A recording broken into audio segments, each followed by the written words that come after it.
L'apôtre ne se mit pas à écrire un traité sur un thème ou sur un autre, sur un sujet ou sur une doctrine. C'est toute la différence sous ce rapport entre les Éphésiens et les Galates ou les Romains. Aucune menace particulière à la fois ne l'a conduit à écrire cette épître aux Éphésiens, la plus grande de toutes.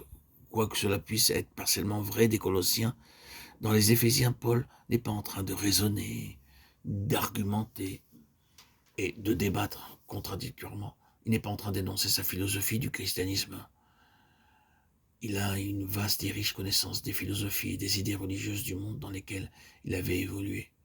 Mais il n'avait pas l'intention de s'occuper de ces choses-là ou de comparer les autres religions au christianisme. Ce que Paul fit dans cette épître aux Éphésiens, destinée à l'Asie, et par leur moyen à tous ceux avec lesquels l'Asie était en contact, devait constituer une puissante proclamation.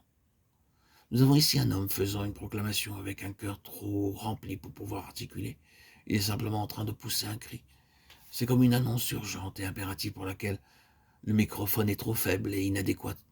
Ce n'est pas quelque chose qu'il avait imaginé, qui était le produit de son grand cerveau. Il l'attribuait à une révélation qui lui avait été donnée par l'initiative de Dieu.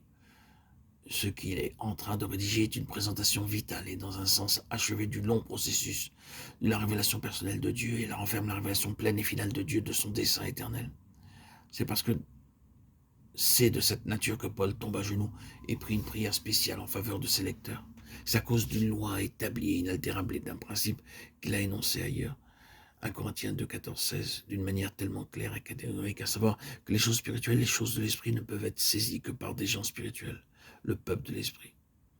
Les dernières épîtres étant tellement vastes en substance, rassemblent naturellement en allusion, sinon en nouvelle formulation, beaucoup de questions abordées incidemment dans les premières épîtres. Ainsi, en allusion, nous avons des points vitaux se trouvant dans les Romains, les Corinthiens, les Galates.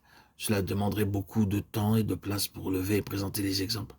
Quelques mots importants seront une indication, des mots tels que rédemption spirituelle, fils, grâce, adoption, prédestinée.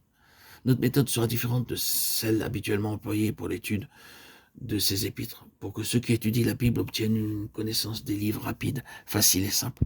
Les épîtres sont habituellement réduites par les docteurs de la Bible à des canevas selon le contenu et les sujets principalement mentionnés.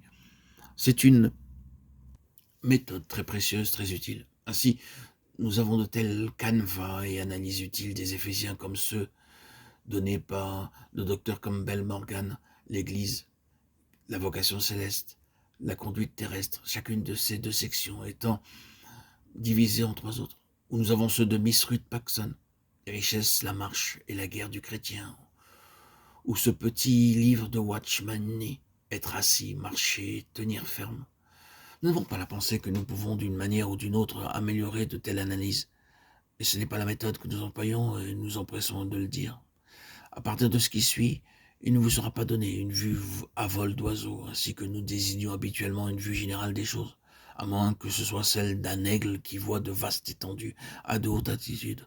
En ce sens, les Éphésiens reprennent l'aspect de l'aigle, des chérubins, le mystère et l'aspect céleste.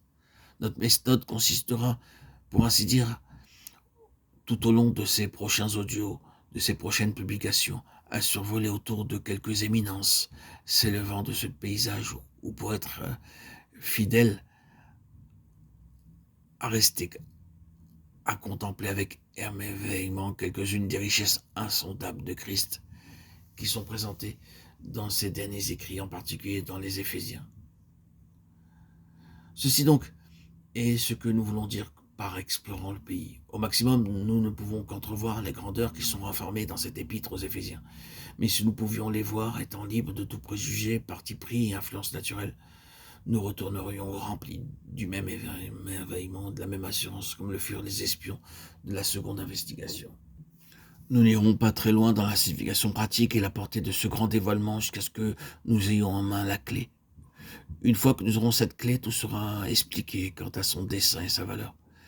De manière assez étrange, cette clé se trouve sous la forme d'un petit préfixe qui, malheureusement, n'apparaît pas dans nos traductions.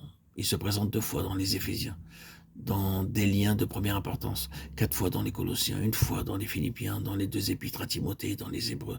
Le fait que Paul aurait réellement écrit les Hébreux n'est pas débattu, mais nous n'avons aucune hésitation à dire que son influence et sa conception s'y trouvent nettement.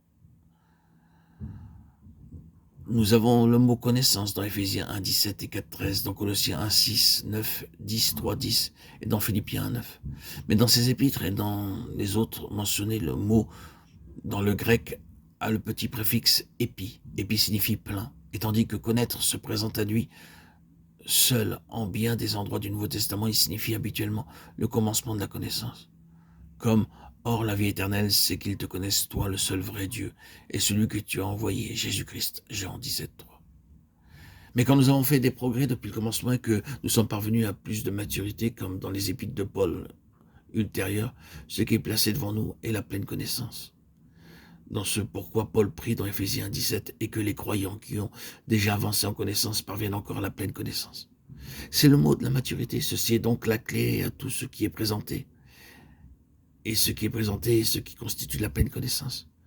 Tout ce que nous ajouterons ensuite est que cette connaissance ou cette pleine connaissance n'est pas mentale, intellectuelle, académique, ni acquise par la lecture, l'étude ou parce que l'on entend, quoi qu'elle puisse venir par un tel moyen. Mais comme Paul le souligne, c'est par une révélation du Saint-Esprit. Pour nous maintenant, étant donné que les Écritures ont été achevées, une révélation n'est pas quelque chose en plus des Écritures, mais une révélation ou une illumination quant à ce qui se trouve dans les Écritures, et cela est inépuisable.